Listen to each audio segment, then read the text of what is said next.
আসসালামু আলাইকুম শিক্ষার্থী বন্ধুরা। অনেকদিন পর একটা ইলেকট্রিক্যালের ভিডিও নিয়ে আপনাদের সামনে হাজির হয়েছি।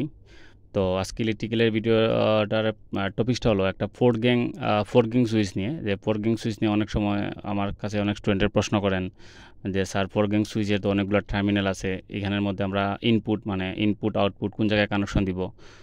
তো এই প্রশ্নগুলো নিয়ে আমরা আজকে আলোচনা করব। আমি আসলে কোনো কোম্পানিকে কেন স্পন্সর করতেছি না, তো আমাকে কোনো কোম্পানি স্পন্সর করে নাই। যেহেতু আমার সামনে একটা কম্প আছে, তাই সেটা নিয়ে আমি আলোচনা করি। তো এই যে একটা ফোর্কিং সুইচ আছে, এখানের ইনপুট কোনটা আউটপুট কোনটা আমরা দেখার জন্য আমরা প্রথমে ব্যাক সাইডে চলে যাব। ব্যাক সাইডে চলে যাওয়ার পরে আমাদের কিছু কিছু জিনিস লক্ষ্য করতে হবে যে এই যে সুইচটা আছে, সুইচটা আমাদের কী আমি ব্যবহার করতে পারবো।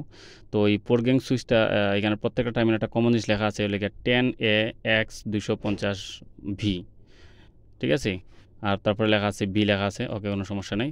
তো ওই বিটা অন্য কারণে ব্যবহার করে। এখানে আমরা দেখতে পাই 10X মানে 10A মানে 10 এম্পিয়ার পর্যন্ত লোড দেওয়া যাবে এই সুইচের মাধ্যমে, এবং 250 ভোল্ট সাপোর্ট করবে এই ফোর্কিং সুইচটা। তো ওই ফোর্কিং সুইচটার মধ্যে কিছু জিনিস লেখা আছে, এখানে যে লেখা আছে কমন আর এল।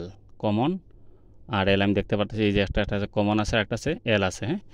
তো এই যে কমনটা আছে, কমনটা হলে গিয়ে মেইন লাইন থেকে যে লাইনটা এখানে আসবে, মানে ইনপুট যে তারটা আছে, এই যে প্রত্যেকটার কমনে অ্যাড হবে একসাথে। এখানে প্রত্যেকটার কমনের সাথে অ্যাড হবে, এখানে কমন লেখা আছে, ঠিক আছে। আর এখানে কমন লেখা আছে, এইগুলো লিখে জাস্ট সার্কিটের মধ্যে যে কারেন্টটা থাকবে এই কারেন্টটা। আর এল যেটা আছে আউটপুট, যেটা আমাদের বাড়িয়ে সুইচ দেওয়ার পরে বের হয়ে যাবে, যেটার মধ্যে লাইট অথবা ফ্যান চলবে, এগুলা, ঠিক আছে। আর এখানেও যেহেতু আমার উপর অংশটা এল, তাহলে আমি বুঝতে পারতেছি যে এটা এই অবস্থা অন অবস্থা আছে, আর এই অবস্থা আমার অফ অবস্থায় আছে। মানে প্রত্যেকটা প্রোগ্রামের ক্ষেত্রে সেম জিনিস, এটা মাঝে কমন লেখা আছে, আর একটা মাঝে লেখা থাকবো এল অথবা L1। যদি L1 আর এল থাকে, তাহলে এলটা হলো গিয়া কমন, আর L1টা হলো গিয়া আউটপুট। আর এখানে যেহেতু কমন আছে, আর এখানে এল আছে, তাহলে কমনটা কি, তা ইনপুট, আর এলটা লিখা আউটপুট। যদি কোনো কিছু লেখা না থাকে, তাহলে আমরা সাধারণ হিসাবে যেটা বুঝি সেটা হলো গিয়া এটার যে নামটা লেখা আছে, নামটা আমি পড়তে পারি, আমি এই অনুপাতে এটা স্থাপন করবো।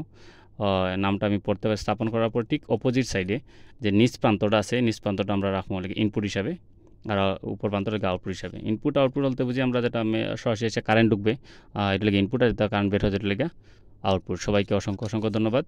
আসসালামু আলাইকুম।